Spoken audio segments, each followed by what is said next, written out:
en esta oportunidad damos la bienvenida al doctor Ángel Delgado, que es presidente del Instituto Peruano Municipal y también abogado constitucionalista y especialista en temas de gestión pública municipal. Muy buenas noches, doctor Ángel Delgado. Un gusto tenerlo en este espacio de La Abeja Municipal. Muy buenas noches, muy agradecido Mariela por la entrevista. Gran saludo a todos ustedes y a los amigos que nos están viendo y escuchando por este medio. A la orden. Desde su perspectiva, ¿cuál es su alcance de la situación actual que se da en las municipalidades distritales, tanto de Lima como en provincias? Bueno, yo creo que hay una suerte de decadencia del municipalismo en el Perú, luego de haber tenido una notable viada, un impulso en los años 80, cuando se puso en vigor la Constitución del año 79, en la década de los 80 del pasado siglo, hemos venido percibiendo un decaimiento, un cansancio y deterioro. Inclusive tenemos que cada vez más las figuras municipales, salvo honrosas excepciones, no tienen el brío ni el carácter de alcaldes anteriores, que por ejemplo eran personajes políticos. El alcalde de Lima era una especie de líder alternativo al presidente de la República. Así es. Y conversaban de igual a igual. Estoy pensando en Alfonso Barrantes, claro que sí, y el presidente Belaúnde, por ejemplo. Bueno, pero esos tiempos pasados, hoy día tenemos una serie de problemas. Además, las municipalidades han ido perdiendo en autonomía, creo yo. Desde el punto de vista económico hay un retroceso, pero también es importante decir que funciones importantes, para el caso de la Línea Metropolitana, como es el transporte urbano y el tránsito, han sido recentralizados en el gobierno central, en el Ministerio famoso de Transportes y Comunicaciones, que no solamente mueve una serie de recursos, sino es conocido por ser una fuente permanente de corrupción. Tiene ahora una institución al interior del ministerio, dependiente de él, que se llama Autoridad de Transporte Urbano, la Autoridad Autónoma de Transporte, la ATU, que mueve el transporte Lima y Callao, sobre texto de que, estando las jurisdicciones de Lima y Callao conurbadas, la existencia de dos autoridades era fuente de conflictos y de no solución de muchos problemas, cosa que era parte en cierto, pero la solución, en lugar de la recentralización vertical en el aparato del Estado, corrupto e ineficiente, podía haber dado lugar a una intervención donde el Estado, a través del Ministerio, podía haber obrado como un árbitro para solucionar las diferencias que podrían existir entre las municipalidades de Lima y el Callao. No lo hicieron, prefirieron la fórmula autoritaria de centralizar todo en el Ministerio, y ahora los problemas del transporte, la incapacidad para manejar el tema del transporte en la ciudad y el tránsito, ya no es responsabilidad de los municipios de Lima y Callao, sino del gobierno central, de este gobierno que tiene 1000 problemas, que repito, ha saltado a luz por los gravísimos problemas de corrupción. Esa es la instancia que hoy maneja el transporte en Lima y el Callao, para nombrar solamente uno de los otros elementos que nos permiten hacer un balance de lo precario y dramático que está la situación municipal en general en el país y en Lima Metropolitana en particular. ¿Cuál es su posición respecto al papel que ha desarrollado el AMPE en estos últimos tiempos? Bueno, inexistente. Prácticamente el AMPE nació como una asociación voluntaria del municipalismo, y era obvio que las municipalidades más importantes, las provinciales, deberían tener pues el peso principal, la orientación directriz, digamos, hegemónica en el buen sentido de la palabra. Sin embargo, con el tiempo esto se fue deteriorando, y hoy día creo que hay varias AMPEs y están manejadas por intereses que ni siquiera son políticos, de algunos caudillos que pretenden hacer de esa posición una fuente de acumulación partidarista, de proselitismo personal, y por supuesto en detrimento de las municipalidades. No hemos visto desde AMPE ninguna demanda, ninguna petición para mejorar, por ejemplo, la legislación edilicia. No hemos visto ningún reclamo de AMPE para exigirle rentas al gobierno central o que se preserve la autonomía municipal. que ha sido hollada no en uno, sino en muchos aspectos. El AMPE, en lugar de ser guardián de estas piezas fundamentales que estructuran la autonomía municipal como un principio democrático en un Estado descentralizado, brilla por su ausencia, y su abandono frente a los grandes problemas es un asunto. Solamente hay interés en AMPE cuando se elige a una nueva directiva, hay las promesas de que las cosas se van a hacer mejor, pero como dice el refrán, ¿no? La escobita nueva barre bien, pero apenas pasa un tiempo se convierte en un trasto viejo para ser arrojado a la basura. Hace poco hemos visto cómo el Jurado Nacional de Elecciones amplió el plazo para la inscripción de ciertas candidaturas, que obviamente benefició a Perú Libre.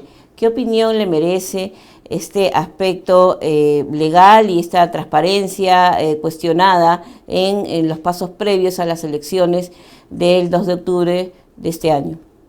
Este es un tema muy grave y yo sugeriría a ti, Mariela, y a los productores de este programa que este tema lo toquemos aparte, porque no solamente es complejo, no solamente es importante, sino que además es decisivo para garantizar la democracia electoral.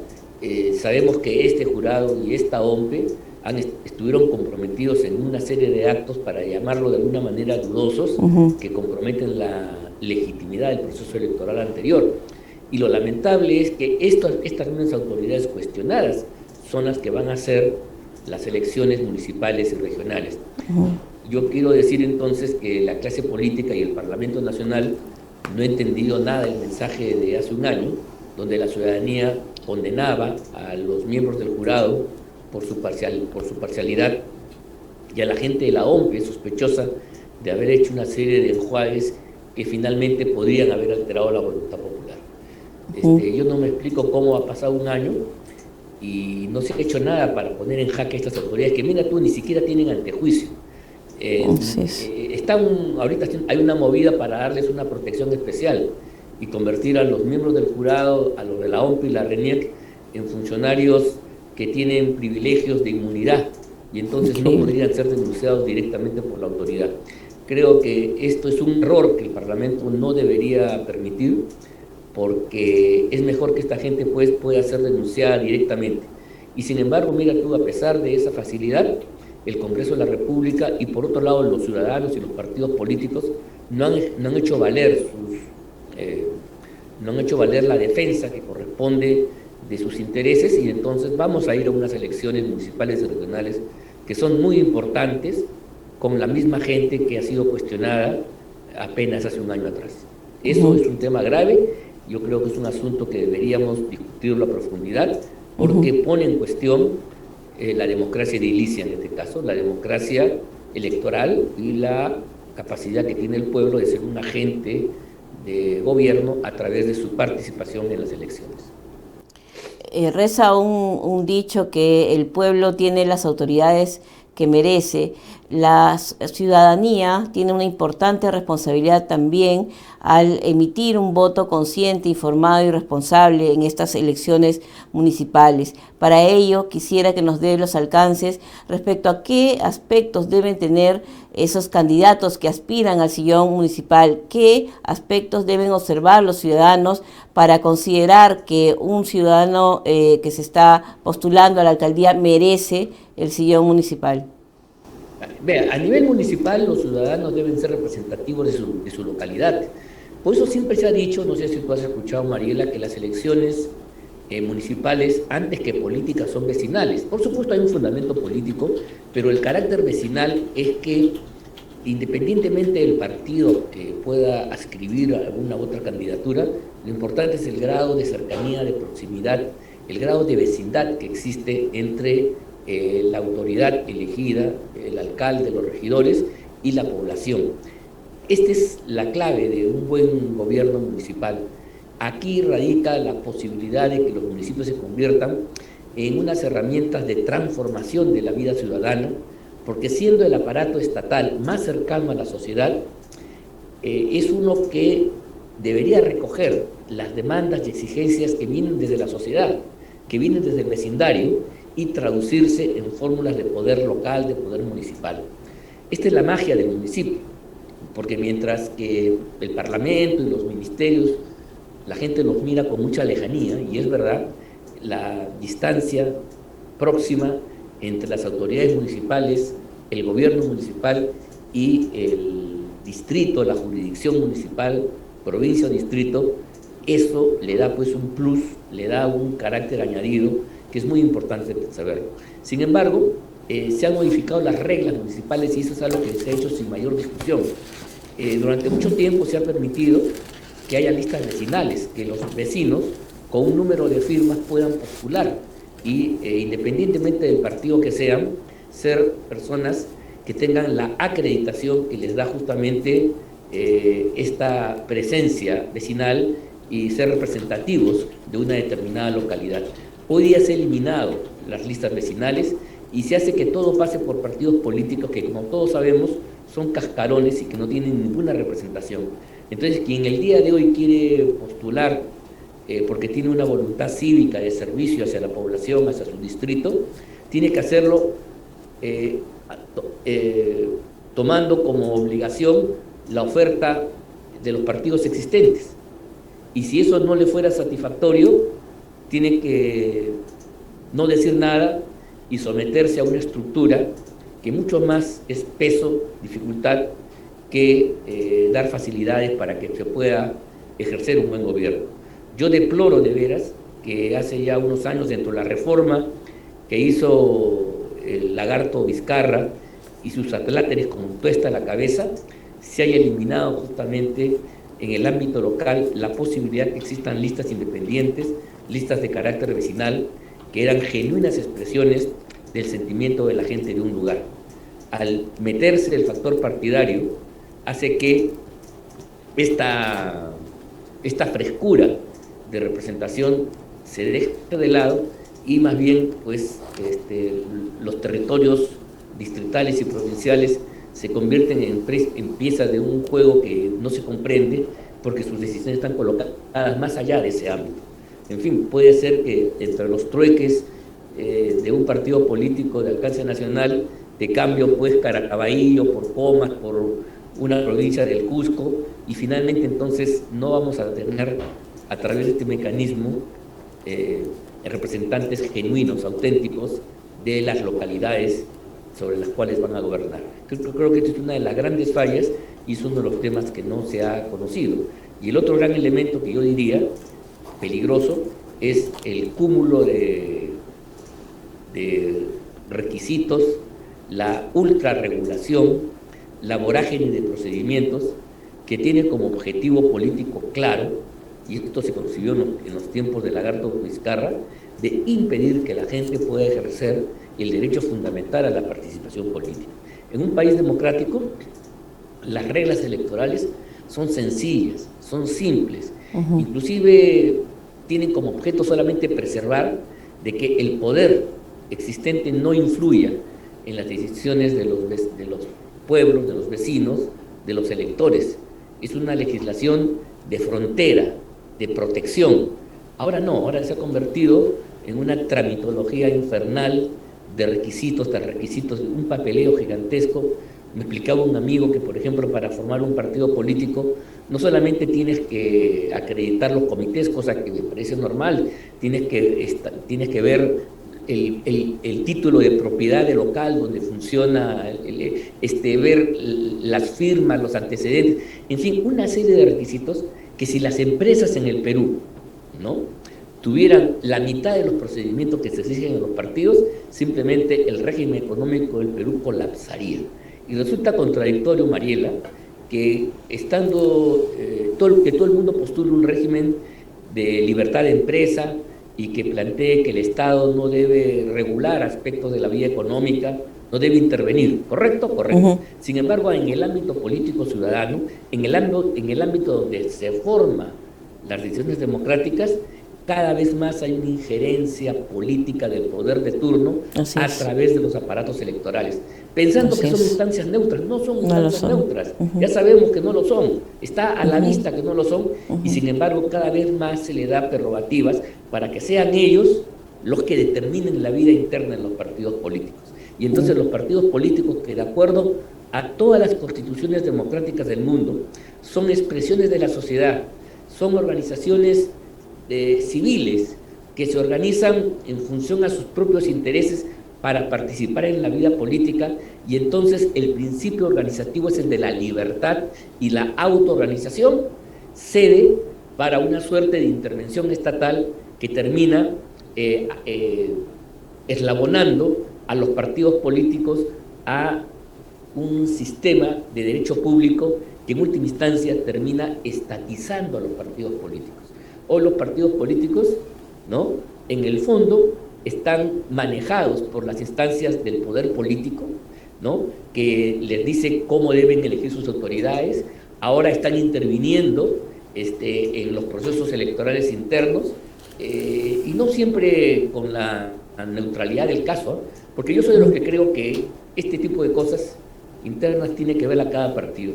Y si el partido se equivoca, sucede exactamente igual como aquella mala empresa que hace un mal producto. ¿Qué va a pasar? Cuando salga al mercado la gente lo va a rechazar. Así es. Un partido que no cumple con los requisitos de apertura, de no dar participación a la gente, que no incorpora jóvenes, que no permite que, por ejemplo, las mujeres actúen, va a ser rechazado. Pero eso no tiene por qué ser regulado de forma abstracta y pesada, de modo tal que la libertad que debe tener un partido para tomar sus decisiones, porque un partido político, mira tú, es fundamentalmente un cuerpo político de ideas, de personas que se unifican en función a un conjunto de ideas. Y entonces es clave que los partidos preserven por encima de todo esa pureza ideológica, la idoneidad de las ideas que lleva a la gente a plantear. Cuando tú abres y haces elecciones abiertas y entonces permites que la gente de tal barrio venga en mancha y vote en tal sentido por alguien que se considere popular, que ha entrado al día siguiente, se desnaturaliza Claro que sí. la esencia programática e ideológica de un partido. Eso además hasta se presta, pues, porque si yo quiero perjudicar a un partido que, por ejemplo, tú estás organizando, que tiene determinados ideales de compromiso con la vida, con las tradiciones más importantes del Perú, y tienes fuerza, yo puedo contratar a un grupo de gente que, yendo en camiones, apuesten justamente por unas candidaturas que digan exactamente lo contrario a lo que es ideal, a lo que es el ideario de tu partido político. Eso es inaceptable en un Estado democrático. Eso solamente pasaba en los países totalitarios, comunistas, y eso es lo que se está permitiendo que suceda hoy día en el Perú, lamentablemente. Sí, pues lamentablemente hubieron modificaciones en la legislación electoral, de alguna manera asesorados por Fernando Atuesta Soldevillas, cuya orientación política ya todos conocemos, así que este es el resultado de esas modificaciones. Era un comunista trotskista en Así es. su juventud, y no ha cambiado sus ideas, y entonces el odio a la democracia que tiene, el odio a los partidos independientes, los lleva a formular tesis que en el fondo destruyen los partidos políticos, y luego salen a decir: ha fracasado las elecciones internas, nadie iba a votar, pero ¿qué querían? Si han sembrado basura, no puede florecer un jardín, no pueden florecer frutos espléndidos, si es que tú has sembrado porquería, por decirlo de una manera plástica para que la gente nos entienda. Esa es la cosecha, pues, del fracaso de esta gente, que debe estar contenta porque ahora sí ha destruido la democracia, destruido los partidos políticos. Una cosa que me decía un antiguo parlamentario, Bobby Ramírez del Villar: la mejor ley de partidos es la que no existe. Podría ser una exageración, pero los partidos de esa época, que yo recuerdo, eran 1000 veces más superiores a las caricaturas que tenemos el día de hoy, que tiene una reglamentación súper complicada. Entonces, a las pruebas me remito. Aprendamos de la realidad, no traigamos esquemas de otros lugares para fastidiar, para fundir el curso natural de las cosas. Hay que dejar que la gente se exprese con libertad, hay que creer en los pueblos, hay que creer en la gente, en sus dirigentes, para autoorganizarse, y la ley tiene que favorecer, impulsar, darle fuerza a esas decisiones, no entorpecerle, no ponerle requisitos, no poder cuotas, sanciones, procedimientos súper complicados que terminan desanimando a la gente para participar en el quehacer político. Como es regidor de Lima en su experiencia municipal, ¿qué aspectos claves tendría que considerar un alcalde para Lima? Bueno, el caso de Lima es un deterioro gigantesco. El último alcalde pasa sin pena ni gloria, y cuando se fue yo fui uno de los que dije: no se le va a notar. cosa que yo creo que nadie en su sano juicio ha sentido la pérdida del alcalde Muñoz. Sé que decirlo con toda claridad, porque este señor que venía pregonado de haber realizado una importante gestión en Miraflores, creo que en el mejor de los casos no dio la talla para manejar una realidad compleja como Lima. Y Lima es compleja. Lima merecería una discusión de fondo, donde, por ejemplo, lo que tenemos nosotros es una estructura que es insólita y que, de verdad, es de locura. Es esquizofrénica.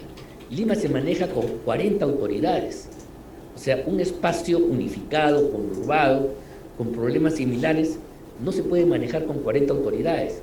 Una de las causas de la segregación, de las diferencias y desigualdades que existen en la capital, es que, claro, hay distritos que tienen rentas porque acumulan a sectores y actividades económicas productivas importantes, son los distritos ricos que tienen recursos, pero estos recursos no se transfieren, no se redistribuyen de modo equitativo, y entonces al lado de distritos como San Isidro, Miraflores, La Molina, Surco, están los distritos periféricos, de los conos, ¿no? o distritos de clases medias que se están destruyendo día a día porque cada vez tienen menos recursos, porque sus rentas, su estructura material para captar recursos a través de tributos no da para crecer económicamente. Estoy pensando en Breña, en Jesús María, en Magdalena, en estos distritos mesocráticos, ¿no? Que tú ves la ciudad en estos lugares y sientes el paso del tiempo, la no renovación, lo antiguo que prima, la suciedad, la carencia de una renovación permanente. Tú sientes el atraso, el no progreso, cuando ves distritos de clase media. No estoy hablando de las zonas periféricas que tienen una dinámica distinta. Estoy hablando de sectores medios donde hay una objetiva decadencia porque justamente no hay una política central. El municipio metropolitano, en el fondo, es solamente el municipio del Cercado de Lima. Y el Cercado, como tú sabes bien, es un distrito que está ubicado en el centro de Lima. El centro histórico es parte del Cercado, pero también es Santa Beatriz, también es Mirones, también es Barrios Altos, la zona de las urbanizaciones estas que están, donde está San Marcos, todo eso pertenece al Cercado de Lima. El municipio de Metropolitano, que tiene nombre pomposo, es solamente en el fondo. Ahí, en ese lugar, ejerce autoridad. Sobre los otros, es una especie de segunda instancia, tiene que preguntarle a los de Miraflores o San Isidro o Comas, quiero hacer esto. Hay algunas tareas de tránsito que hoy día han sido expropiadas, confiscadas por el gobierno central, a través de la ATU. Y entonces es un municipio en decadencia. No es el municipio para administrar la ciudad que ya en pleno siglo XXI. Doctor, ¿cuál es el perfil que tiene que tener el alcalde de Lima, considerando la actual coyuntura política y que tiene que, de alguna manera, coordinar o articular con el Ejecutivo? Bueno, en primer lugar tiene que ser una persona pues que tenga trayectoria, o sea, tiene que ser una persona que haya vivido los procesos y de mi modo de ver es mejor que haya tenido una formación desde regidor en un distrito, que sea una persona preocupada por los temas de los vecinos, que la ciudad sea una pasión y que entonces piense en cómo mejorar la calidad de vida de todos. Estamos viendo, por ejemplo, que se imponen el día de políticas sectarias, políticas que no piensan en el conjunto. Por ejemplo, sabiendo que la infraestructura vial de Lima es precaria, ¿no? Es débil, por ejemplo, hay decisiones que recortan calles, que ponen plantas ornamentales que deben costar seguramente, porque no creo que sean gratis, ¿no? Y hacen más difícil el transporte en Lima metropolitana. O sea, mira, el diagnóstico es que Lima tiene problemas, que tenemos una sobrepoblación de vehículos y algunos están pensando en poner este régimen de pico y placa, este régimen de calcomanías para hacer más viable y más fluido el tránsito en la ciudad capital. Y sin embargo, por ejemplo, para favorecer el transporte de bicicleta, cosa que yo estoy totalmente de acuerdo, en lugar de generar ciclovías alternativas como debería ser, se parten calles, se angosta y entonces la velocidad en su conjunto disminuye. Esta es una posición evidentemente anticiudadana, que corresponde a una visión caviar que tiene odio pues a los carros y entonces al diablo, porque ni siquiera se favorece al transporte público. Entonces es una visión pues izquierdista, caviarizada, que en este caso yo creo que fracasa. Hay que hacerlo con todas sus letras. Yo creo que ese tipo de políticas, en lugar de hacer bien, genera embotellamiento, genera malestar, porque la gente que se traslada, hoy es un vía crucis, lo que antes demoraba 20 minutos, ahora es 1 hora y media, 2 horas, y la gente más pobre todavía, que tiene que trasladarse de lugares lejanos, pierde 3 horas de su día en ir y venir, o más, perdón, 3 horas en ir. Entonces, imagínate tú la tensión, el maltrato que tienen los ciudadanos de la capital, porque no hay una política que piense en el conjunto y en el bienestar de la gente. Doctor Ángel Delgado, para terminar la entrevista, quisiera que nos dé unas recomendaciones para los vecinos, para todos los ciudadanos que van a votar el 2 de octubre en estas elecciones municipales, y también cuáles serían las recomendaciones para quienes aspiran al sillón municipal en esta coyuntura política. Muy bien, yo creo que el vecino, al momento los votos son importantes porque permiten ungir autoridades y después cuando elegimos mal, ahí está Castillo y ahora, bueno, en alguna medida nos consta pues pagar con sacrificio el error que hemos cometido como comunidad, ¿no? Eso hay que asumirlo como una autocrítica para entender de que uno no puede regalar el voto, no puede jugarlo al azar como si fuera un cachito, porque tiene consecuencias graves en la vida de las personas y me puede perjudicar directamente a mí. Yo voté irresponsablemente y ahora tengo una autoridad que en lugar de garantizarme el empleo, la calidad de vida, me la destruye. Y entonces estoy pagando por ser irresponsable. Pero en el ámbito municipal esto es mayor. Yo diría que los vecinos deberían votar por gente que conocen. Esto es bien importante. En el ámbito político general, en una ciudad muy grande de millones, es imposible, pero en el ámbito local, las preferencias deberían orientarse a aquellas personas que uno las ha visto de tiempo atrás, a veces desde la niñez, peleando por el parque, buscando que el tránsito mejore, haciendo campañas para que se ponga un semáforo y no se arriesgue la vida de las personas. En fin, aquellas personas que incluso piensan en las mascotas, que hacen un esfuerzo para que el hábitat tenga verde, tenga parques, los parques estén cuidados, que tenga infraestructura, que haya la policía, que haya un centro o una iglesia para que la gente pueda recogerse como corresponde dentro de sus necesidades espirituales.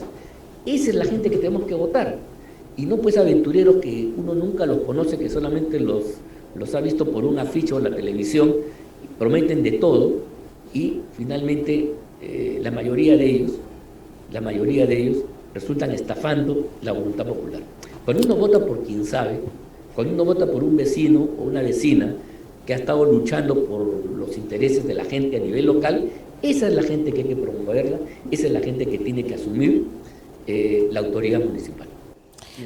Doctor Ángel Delgado, para terminar la entrevista, quisiéramos sus palabras finales como presidente de la Asociación Peruana de Derecho Municipal para la Población.